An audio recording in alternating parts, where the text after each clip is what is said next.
हमारा भारत एक ऐसा देश है जहां भरपूर मात्रा में सूरज की किरणें पहुंचती हैं। सूरज की रोशनी न सिर्फ रोजमर्रा के कामों के लिए जरूरी है, बल्कि ये हम इंसानों के लिए विटामिन डी का सबसे अच्छा स्रोत है, क्योंकि सूरज की रोशनी के कांटेक्ट में आने पर हमारा शरीर खुद ब खुद हमारे कोलेस्ट्रॉल से विटामिन डी बनाता है।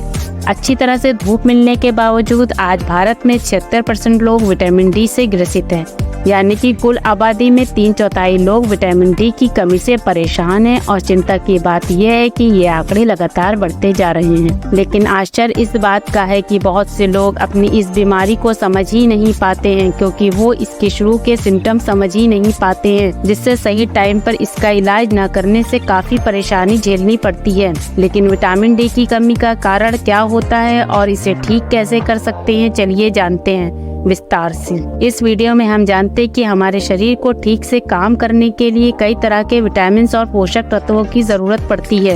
विटामिन भी कई तरह के होते हैं, उनमें से एक है विटामिन डी, जो हमारी हेल्थ के लिए बहुत जरूरी है, क्योंकि विटामिन डी शरीर में कैल्शियम और फॉस्फेट की मात्रा को नियंत्रित करता है। हमारी हड्डियों और दांतों को स्वस्थ और मजबूत बनाने के लिए विटामिन डी बहुत जरूरी है। विटामिन डी हमारी मसल्स को भी मजबूत करता है, इम्यूनिटी सिस्टम को मजबूत बनाकर इन्फेक्शन से लड़ने में मदद करता है, डिप्रेशन और खराब मूड को सही करता है, एनर्जी लेवल को मेंटेन करता है। इसीलिए शरीर में विटामिन डी की पर्याप्त मात्रा होना बेहद जरूरी होता है। बहुत से लोगों को विटामिन डी की कमी के लक्षणों के बारे में नहीं पता होता है, जिसकी वजह से विटामिन डी की डिफिशियंसी के मामले लगातार बढ़ते जा रहे हैं। इसलिए जरूरी है इसके लक्षणों को पहचानना, जिसमें उदास रहना या चिड़चिड़ापन महसूस करना, लगातार वजन बढ़ना, बार बार संक्रमण होना, हमेशा थके रहना, हड्डियों और पीठ में दर्द होना, घाव आसानी से ना भरना, पाचन संबंधी परेशानी रहना, सिर में पसीना आना, बालों का लगातार झड़ना, स्किन ड्राई होना जैसे लक्षण शामिल हैं। अब बात आती है विटामिन डी की कमी की वजह जानने की। आखिर वो कौन से कारण हैं जिसकी वजह से विटामिन डी डिफिशियंसी के मामले लगातार बढ़ते जा रहे हैं।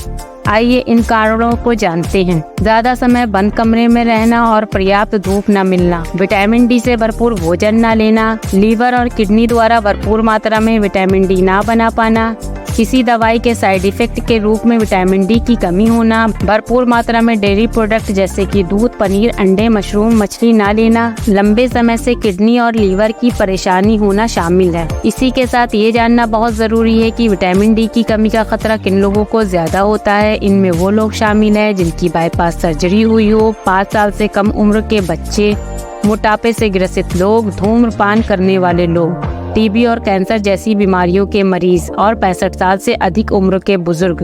अब जब हम विटामिन डी की कमी की बात कर रहे हैं तो ये जानना भी जरूरी हो जाता है कि विटामिन डी की कमी से कौन सी परेशानियां हो सकती हैं। बच्चों में विटामिन डी की कमी को रिकेट्स के नाम से जाना जाता है, जिसमें हड्डियां काफी कमजोर हो जाती हैं, जिसमें हल्के से झटके से ही हड्डियों के टूटने का खतरा बना रहता है। वहीं बुजुर्गों में विटामिन डी की कमी से ऑस्टियोपोरोसिस या हड्डियों के पतला होने का खतरा बढ़ जाता है।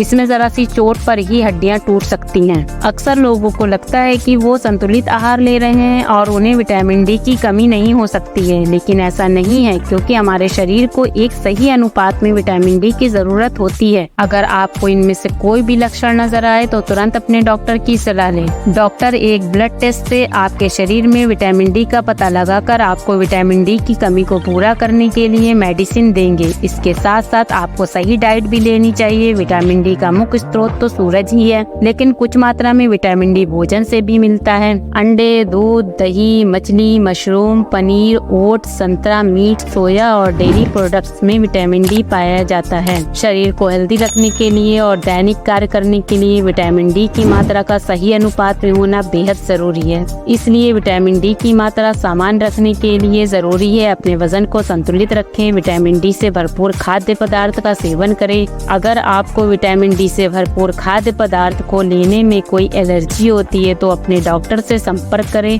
और उसकी सलाह के अनुसार भोजन खाएं और हेल्दी लाइफ का आनंद लें।